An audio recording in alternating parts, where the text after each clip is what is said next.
The last thing the men behind the curtain want is a conscious, informed public capable of critical thinking, which is why a continually fraudulent zeitgeist is output via religion, the mass media, and the educational system.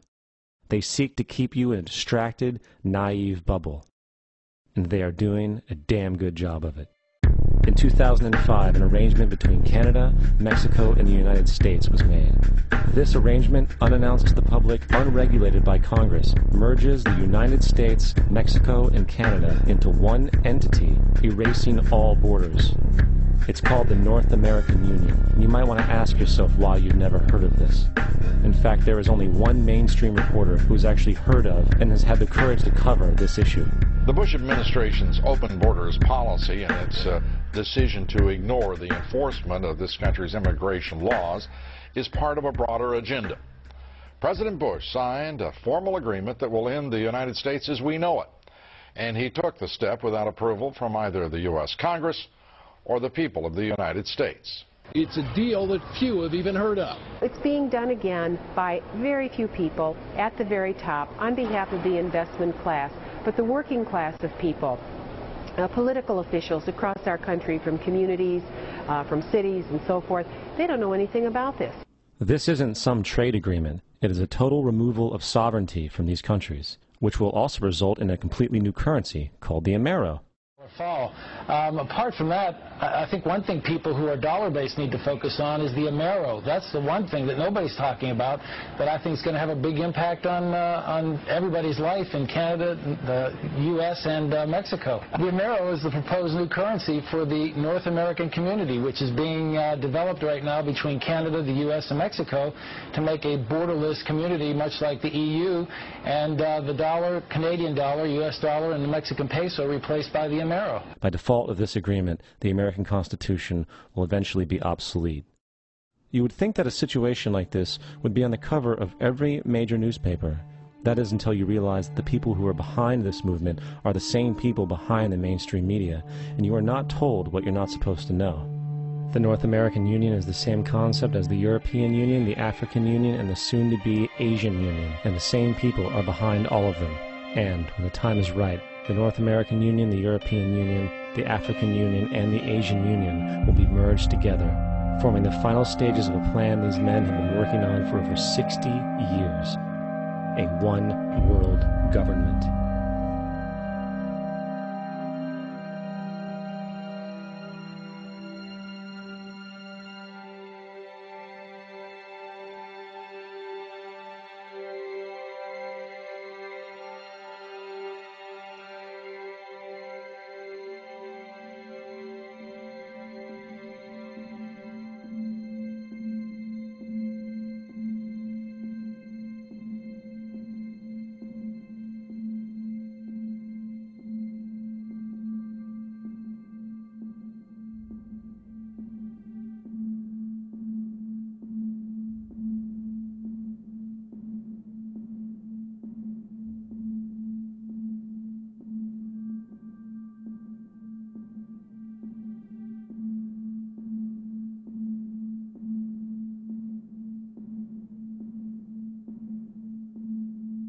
One bank, one army, one center of power.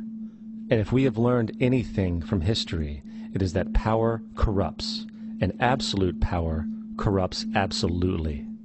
This is Aaron Russo, a filmmaker and former politician. To his left is Nicholas Rockefeller of the infamous Rockefeller banking and business dynasty. After maintaining a close friendship with Nicholas Rockefeller, Aaron eventually ended the relationship, appalled by what he had learned about the Rockefellers and their ambitions. I got a call one day from an attorney woman I knew, and she said, "Would you like to meet one of the Rockefellers?" I said, "Sure, I'd love to." And we became friends, and he began to divulge a lot of things to me. So he said to me one night, he said that there's going to be an event there. And out of that event, you're going to see, we're going to go into Afghanistan, so we can run pipelines from the Caspian Sea. We're going to go into Iraq to take the oil and establish a base in the Middle East. And we're going to go into Venezuela and try and get rid of Chavez. And the first two they've accomplished. Chavez they didn't accomplish. And he said you're going to see guys going into caves looking for never going to find. You know, he was laughing about the fact that you have this war on terror. There's no real enemy. He's talking about how by having this war on terror, you can never win it because so it's an eternal war. And so you can always keep taking people's liberties away. And I said, how are you going to convince people that this war is real? He said, but the media can convince everybody it's real. I mean, you know, it's just that you keep talking about things. You keep saying it over and over and over again, and eventually people believe it. You know, you created the Federal Reserve in 1913 through lies. You create 9/11, which is another lie. Through 9/11, you're fighting a war on terror, and now all of a sudden you go into Iraq, which was another lie, and now they're going to do Iran. You know, and it's all one thing leading to another, leading to another, leading to another. Now, I would say, what are you doing this for? What's the point of this thing? You have all the money in the world you ever want. You have all the power. I said, you know, you're hurting people. It's not a good thing. And he would say, what do you care about the people for? Take care of yourself and you take care of your family. And then I said to him, what are the ultimate goals here? He said, the ultimate goal is to get everybody in this world chipped with the RFID chip and have all money be on those chips and everything on those chips.